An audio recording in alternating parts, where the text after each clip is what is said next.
ನಮಸ್ಕಾರ. ಉತ್ತರ ಕರ್ನಾಟಕ ನ್ಯೂಸ್ನ ಪ್ರೈಮ್ ಟೈಮ್ಗೆ ಸ್ವಾಗತ. ನಾನು ಹನುಮಂತೇಶ್.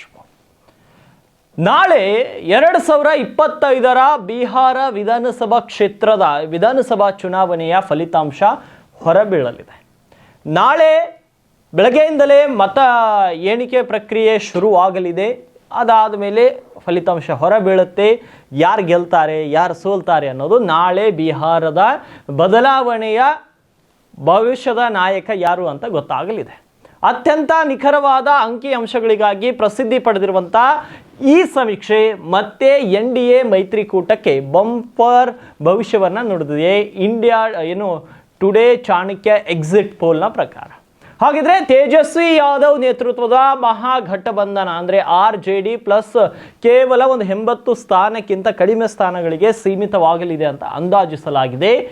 ಈ ಬಾರಿ ಬಿಹಾರದ ಮತದಾರರು ಜಾತಿ ಆಧಾರಿತ ಮತದಾನದ ಹಿಂದಿನ ರೂಢಿಯಿಂದ ಸ್ವಲ್ಪ ಬದಲಾಗಿರುವಂಥ ಲಕ್ಷಣಗಳು ಗೋಚರಿಸ್ತಾ ಇದೆ.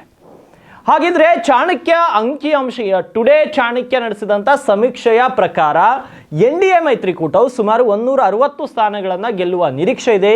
ಮಹಾಗಠಬಂಧನ ಅಂದರೆ RJD, ಕಾಂಗ್ರೆಸ್ ಮತ್ತು ಎಡಪಕ್ಷಗಳು ಸೇರಿ ಕೇವಲ 77 ಸ್ಥಾನಗಳಿಗೆ ಸೀಮಿತವಾಗಬಹುದು ಮತ್ತು ಇತರ ಪಕ್ಷಗಳು JDS ಮತ್ತು MIM 6 ಸ್ಥಾನಗಳ ಒಳಗೆ ನಿಲ್ಲಬಹುದು ಅಂತ ಹೇಳಿದೆ. ಇನ್ನು ಮತದಾರರ ಮತ ಶೇಕಡಾವಾರು ಹಂಚಿಕೆಯಲ್ಲಿ NDA 44, ಮಹಾಗಠಬಂಧನ 38 ಮತ್ತು ಇತರರು 18% ಮತ ಪಡೆಯುವಂಥ ಸಾಧ್ಯತೆ ಇದೆ. ಇನ್ನು ಬಿಹಾರದ ರಾಜಕೀಯದಲ್ಲಿ OBC ಮತ್ತು EBC ಮತದಾರರು ನಿರ್ಣಾಯಕ ಪಾತ್ರವನ್ನು ವಹಿಸುತ್ತಾರೆ. ಚಾಣಕ್ಯ ಸಮೀಕ್ಷೆ ಪ್ರಕಾರ ಈ ಸಮುದಾಯಗಳಲ್ಲಿ NDA 55 ಮತಗಳನ್ನು ಪಡೆದರೆ ಮಹಾಗಠಬಂಧನ ಕೇವಲ 24 ಮತಗಳಷ್ಟೇ ಪಡೆಯಬಹುದು ಅಥವಾ ಗಳಿಸಬಹುದು ಅಂತ ಹೇಳಿದ್ದಾರೆ.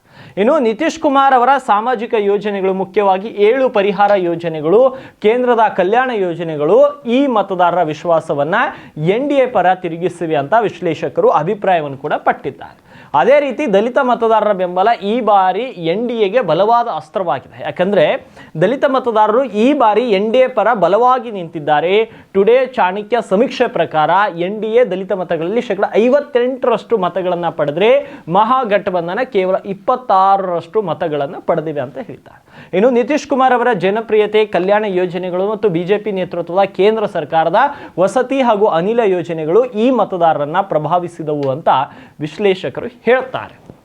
ಇದರ ಜೊತೆಗೆ ಮುಸ್ಲಿಂ ಮತದಾರರ ಒಲವು ಈ ಬಾರಿ ತೇಜಸ್ವಿ ಯಾದವ್ ಕಡೆ ಸಂಪೂರ್ಣವಾಗಿ ಹೋಗಿದೆ. ಅಲ್ಲಿ ಸ್ಪಷ್ಟವಾಗಿದೆ.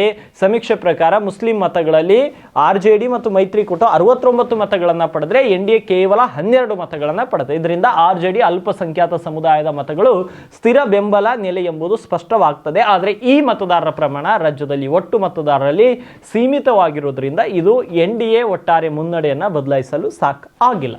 ಇದ್ರ ಜೊತೆಗೆ ಯಾದವ್ ಸಮುದಾಯದ ಬೆಂಬಲ ತೇಜಸ್ವಿಗೆ ಸ್ಥಿರ ಅಂತ ಹೇಳಿದೆ. ಅದಕ್ಕಾಗಿ 67% ಯಾದವ್ ಸಮುದಾಯದ ಮತಗಳು ಮಹಾಗಠಬಂಧನಕ್ಕೆ ಹೋದರೆ 23%ದಷ್ಟು ಬಿಜೆಪಿಯ ಕಡೆ ಅಂದ್ರೆ NDA ಕೂಟದ ಕಡೆ ವಾಲಿವೆ ಅಂತ ಹೇಳಬಹುದು.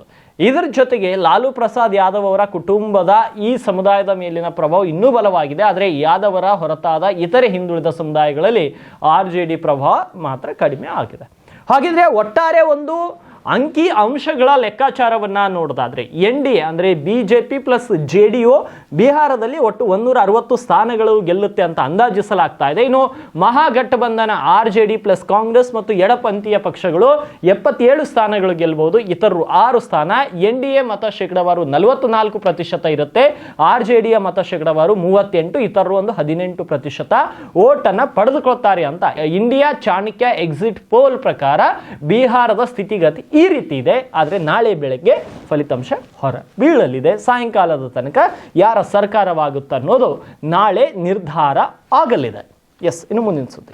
ಇನ್ನು ಕಲಬುರಗಿ ಜಿಲ್ಲೆಯ ಚಿತ್ತಾಪುರದಲ್ಲಿ ನವೆಂಬರ್ 16ರಂದು RSS ಪಥಸಂಚಲನ ನಡೆಸಲು ಹೈಕೋರ್ಟ್ ಷರತ್ತುಬದ್ಧ ಅನುಮತಿಯನ್ನು ನೀಡಿದೆ. RSS ಪಥಸಂಚಲನಕ್ಕೆ ಅನುಮತಿ ಕೋರಿ ಸಲ್ಲಿಸಿದ ಅರ್ಜಿಯ ವಿಚಾರಣೆಯು ಹೈಕೋರ್ಟ್ನ ಕಲಬುರಗಿ ವಿಭಾಗೀಯ ಪೀಠದಲ್ಲಿ ಗುರುವಾರ ಮಧ್ಯಾಹ್ನ ಅಂದರೆ ಇಂದು ಮಧ್ಯಾಹ್ನ ನಡೆದಿದೆ. ವಾದ ಪ್ರತಿವಾದ ಆಲಿಸಿದಂಥ ಹೈಕೋರ್ಟ್ ನ್ಯಾಯಪೀಠವು ನವೆಂಬರ್ 16ರಂದು ಮಧ್ಯಾಹ್ನ 3:30 5:45 ಒಳಗಾಗಿ ಪಥಸಂಚಲನ ನಡೆಸಲು ಅನುಮತಿಯನ್ನು ನೀಡಿದೆ. RSS ಪಥಸಂಚಲನಕ್ಕೆ ಅನುಮತಿ ನೀಡಿರುವ ಬಗ್ಗೆ ಹೈಕೋರ್ಟ್ಗೆ ಜಿಲ್ಲಾಡಳಿತ ಮಾಹಿತಿ ನೀಡಿದೆ. 300 ಕಾರ್ಯಕರ್ತರು ಹಾಗೂ 50 ಬ್ಯಾಂಡ್ ವಾದಕರಿಗೆ ಮಾತ್ರ ಅವಕಾಶ ಇರಲಿದ್ದು ಪಥಸಂಚಲನದಲ್ಲಿ ಒಟ್ಟು 350 ಜನರು ಮಾತ್ರ ಭಾಗಿಯಾಗಬೇಕು. ನವೆಂಬರ್ 16ರ ಮಧ್ಯಾಹ್ನ 3:30 ಸಂಜೆ 5:30 ಮಾತ್ರ ಅವಕಾಶ ಇರುತ್ತೆ.